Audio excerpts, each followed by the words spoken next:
So today's topic will be on gingival recession. So first coming to the definition of gingival recession. Gingival recession is nothing but, in other words, is an exposure of the root surface due to apical migration of your gingival margin past the cemento-enamel junction. So if we want to measure the level of recession, we measure from the CEJ, that is cemento-enamel junction, to the gingival margin. Next, coming to the prevalence of gingival recession. In an US national survey conducted, they found that senior citizens, that is 65 years and older, around 88% of people in this belonging to this population had gingival recession in one or more sides. And in adults, that is from 18 to 64, around 50% of this population had gingival recession in one or more sides. Next, coming to the etiology of gingival recession. So just for an easy understanding, I've just put it up into certain categories. So first coming to periodontal disease. First would be accumulations. It's nothing but our subgingival calculus, which is actually pushing your gingival margin down.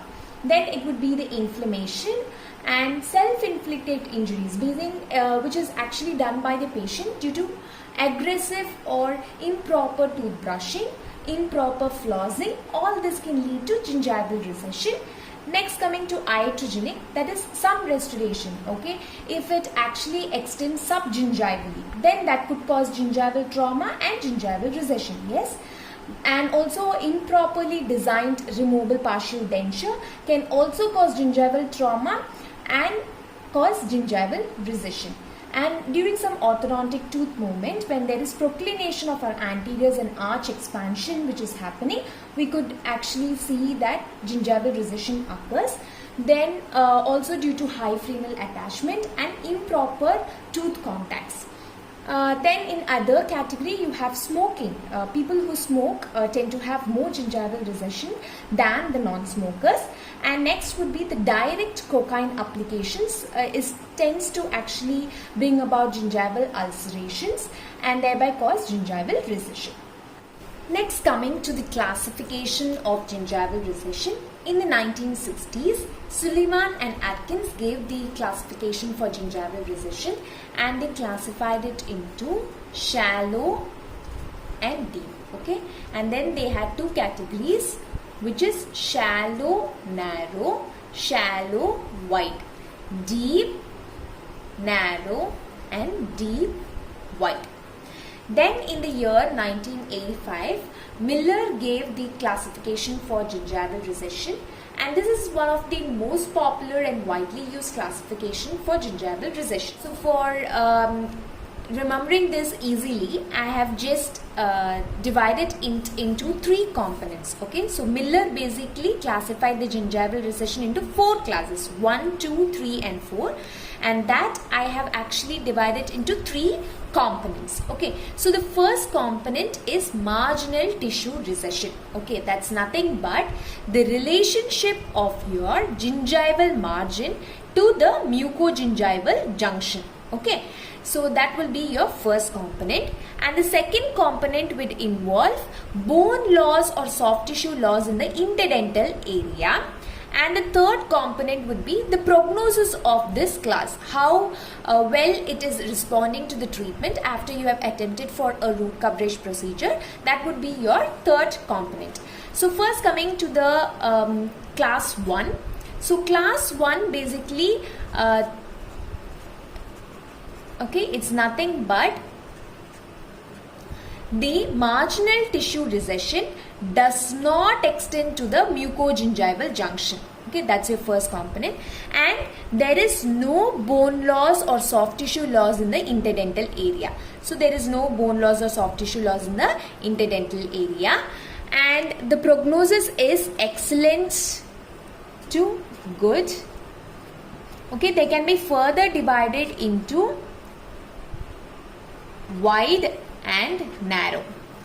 Next, coming to the second class. Here if you see, where is the gingival margin and the mucogingival junction? This marginal tissue recession extends to or beyond the mucogingival junction. Okay, extends to or beyond the mucogingival junction. So here also there is no bone loss or soft tissue loss in the interdental area. Yes, there is no bone loss or soft tissue loss in the interdental area. The prognosis is going to be excellent to good, and they can also be further divided into wide and narrow. Next, coming to class 3, this is going to be the same. It extends to or beyond the mucogingival junction, but here there is bone loss or soft tissue loss in the interdental area. Here you could see bone loss and soft tissue loss, right? And also there would be tooth malposition. Okay, and the prognosis in this class, there could be a partial coverage can be obtained. Okay, next would be class 4. Here the same thing, extends marginal tissue recession extends to or beyond the mucogingival junction. Okay, and here there is going to be severe bone and soft tissue loss and severe tooth malposition. Okay, and the prognosis is going to be poor. So coming to the list of techniques which is used for root coverage, the first one we have is the free gingival autograft. Okay, and then the connective tissue autograft. Then you have the subepithelial connective tissue graft, and you have the GTR procedures, then the pouch and tunnel procedures.